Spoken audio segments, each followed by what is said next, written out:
may bago tayong dating na parcel. At hindi ko pa nga siya na-check dahil kanina umalis tayo.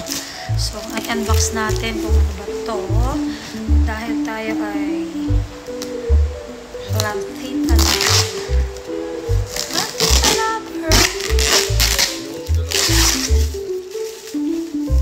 Lantita Lover yan. Namumula tayo kasi nag-wipes tayo ng face. Nakipagbakbakan tayo sa usok. Galing tayo ng biyahe. So, nakapack naman siya. Totally packaging. Ano nga ba yung ating in-order online? Doon ako bumibili ng mga halaman. Kay Birch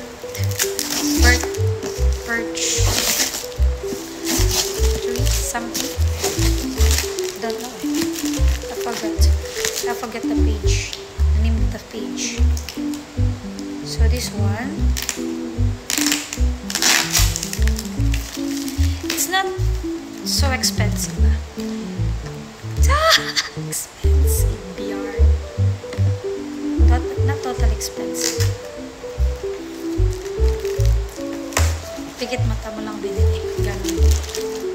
So let's check.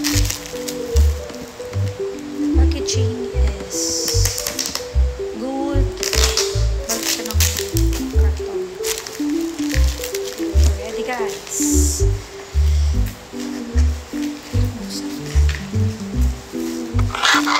So, okay. Hopefully na hindi na sila yung mga leaves niya. Kasi galing pa to ng Montalban, Rizal.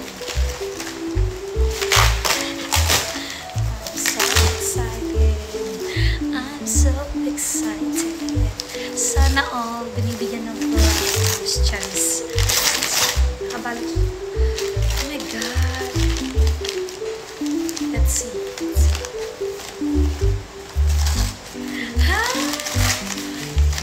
Oh my goodness. It's so pretty. Look at that. Look at that variegation. Diba ang ganda? Oh, see? Meron siyang white and then this one, yung kanyang pinaka pagka-variegated. Tapos ito, oh, grabe. White na white lang. White na white lang siya. Meron siyang, ano nga lang. I think nagkaroon siya ng damage. Pero it's okay. And then this one, lalo na to guys. Sobrang ganda. Alam mo na, Lantita Lover. So, lagyan natin yan sa may corner ng ating bahay. Bibili tayo ng pot para dito. So, yun lang.